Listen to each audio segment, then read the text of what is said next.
Tähän huonetilaan on tulossa Casa Design lattia.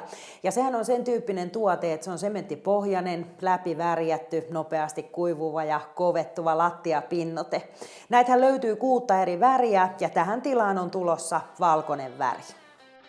Niin tässä hommassa kuin kaikissa muissakin aina nämä esivalmistelutyöt on tärkeitä ja tosiaan täällä nämä esivalmistelutyöt tehdään niin, että tiivistetään nämä lattia ja seinän raot ihan ensimmäiseksi.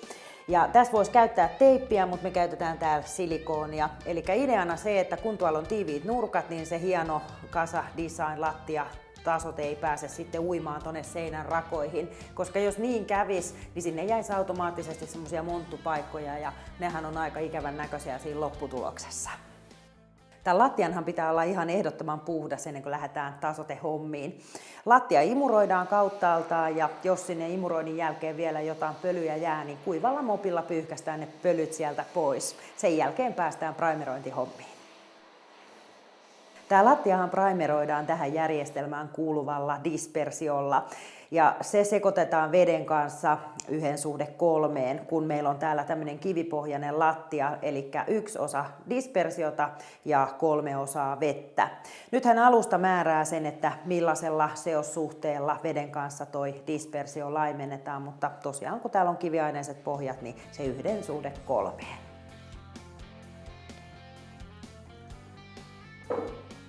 Tämä primerihan levitetään tänne lattiaan harjaamalla.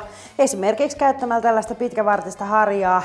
Harja pitää olla tämmöinen tiivis ja pehmeä niin, että sen saa sinne hyvin levitettyä. Nimittäin mitään lammikoita tuohon lattiaan ei saa jäädä.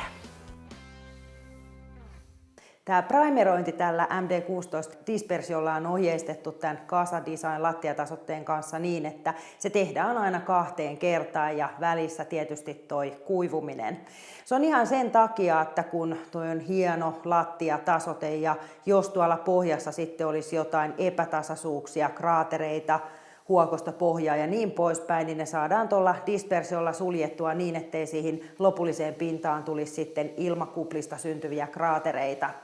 Tällä dispersiollahan on muitakin tehtäviä. Se aina parantaa tasotteen leviävyyttä, se parantaa sen tartuntaa, se antaa sille jopa vähän lisää työaikaa. Sitten kun tämä lattia on käsitelty, se jätetään kuivamaan ja tämän dispersen kuivumisaikahan on semmoinen 1–2, riippuu aina kuivumisolosuhteista. Tähän järjestelmään kuuluu tällainen työkalulaatikko, josta sit löytyy kaikki tarvittavat välineet tämän lattian tekoon. Sieltä löytyy myös täydelliset työohjeet, joista voi sitten kuvatekstein seurata vaihe vaiheelta, miten homma etenee. Tämä värillinen lattiatasote on pakattu 15 kilon säkkeihin ja siellä on sitten tarkkaan ohjeistettu tuo vesimäärä sekä menekki eri kerrosvahvuuksilla. No nyt kun me tehdään tätä lattiaa, niin me haetaan semmoista noin 5 millin kerrosvahvuutta tänne lattiaan ja jotta me sitten pysyttäisiin koko tämän lattian tasoitetyön aikana siinä samassa kerrosvahvuudessa, niin me ollaan tuohon päätyyn tehty tuommoinen 2 neliön alue ja kun ensimmäinen säkki sekoitetaan, se levitetään tuolle merkatulle 2 neliön alueelle ja silloin me päästään tuntumaan siitä kerrosvahvuudesta ja voidaan tehdä tämä lattia kauttaaltaan samalla kerrospaksuudella. Ennen tasoitustöihin ryhtymistä suljetaan aina ovet ja ikkunat ja sitten jos on ilmastointi, niin sekin pitää sulkea sekä vältetään suoraa auringonpaistetta, koska se jos mikä vaikuttaa oleellisesti näihin tasoitustöiden onnistumiseen. Tässä hommassa pitää aina vähintään olla 2 tekijää, enemmänkin porukkaa tietysti saa olla, mutta ideana se, että yksi on siellä huonetilassa, kuka levittää tuotetta lattialle ja toinen sitten sekoittaa huoneen ulkopuolella sitä tasotetta.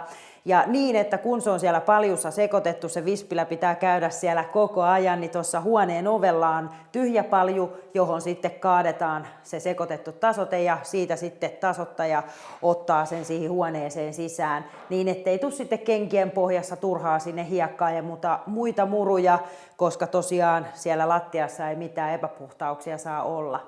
Ja sen takia sitä toista paljua pidetään tuossa oven vieressä, että kun tämä laasti pitää olla ikään kuin koko aika liikkeessä, niin silloin siitä tulee kaikista tasalaatuisin jälki. Työnähän tämä on sen tyyppinen, että jos on aikaisemmin tehnyt lattian tasoitustöitä, niin varmasti homma onnistuu, mutta jos ensimmäistä kertaa lattiaita lähtee tasoittelemaan ja tällä tuotteella sitä hommaa harjoittelee, niin kannattaa varautua siihen, että tulee ihan oman näköistä designia. Tällaisissa pienissä kohteissa tämä suositellaan aina tehtäväksi käsityönä. Ja se, mikä on parasta, kun käsin tätä hommaa tehdään, niin tässä voi tehdä ihan omaa värimaailmaa. Nimittäin näitä tuotteita voidaan siinä tapauksessa sekoitella esimerkiksi niin, että valkoinen säkki sekoitetaan keltaisen säkin kanssa ja taas on ihan uusi oma väri. Mutta silloin, jos tehdään yhtenäistä isoa saumatonta pintaa, kannattaa aina jättää se ammattipumpparin hommaksi.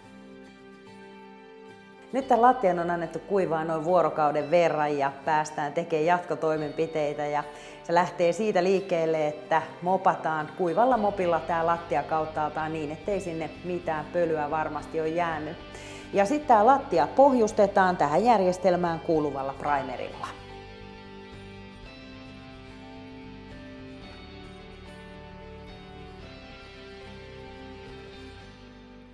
Tämä primeri levitetään näillä mikrokuituteloilla, jotka tuli tuossa paketin mukana.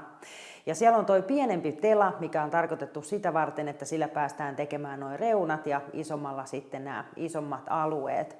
Ja ei kannata levittää noita reunoja kovin pitkää matkaa kerrallaan niin, ettei se vaan pääse kuivamaan missään vaiheessa. Jotta tuon primerin saisi tuohon lattialle levitettyä tasaisesti, niin se kannattaa tehdä näin ristikkäisin vedoin. Ja sitä laitetaan ihan reilusti, mutta ei pidä tietenkään liioitella, ettei sinne synny mitään lätäköitä ja lammikoita tonne lattialle. Ja kun tämä huone kauttaaltaan on saatu sitten primeroitua, se jätetään muutamaksi tunniksi kuivumaan ennen kuin päästään levittämään itse pinnansuoja-ainetta. Tämä pinnansuoja-ainehan on 2-komponenttituote, eli tarkoittaa sitä, että 2 ainesosaa sekoitetaan keskenään. Ja jätetään tekeytymään 10 minuutiksi. Tämä pinnansuoja-ainehan levitetään ihan samoilla teloilla kuin tuo primerikin, eli näillä mikrokuituteloilla, ja työtekniikkakaan ei poikkea tuosta primerin levittämisestä, eli ristikkäisin vedoin, niin silloin saadaan varmasti tasainen pinta aikaiseksi. Melkoisen hyvän näköistä lattiaa tällä tuotteella saa aikaiseksi ja puhdistuskin käy kätevästi tällaiselta sileältä pinnalta, eli ihan normaali siivousohjeet, imurointia, nihkeällä mopilla pyyhintä. Ja mikä parasta, täysin kotimaisesta tuotteesta on kyse.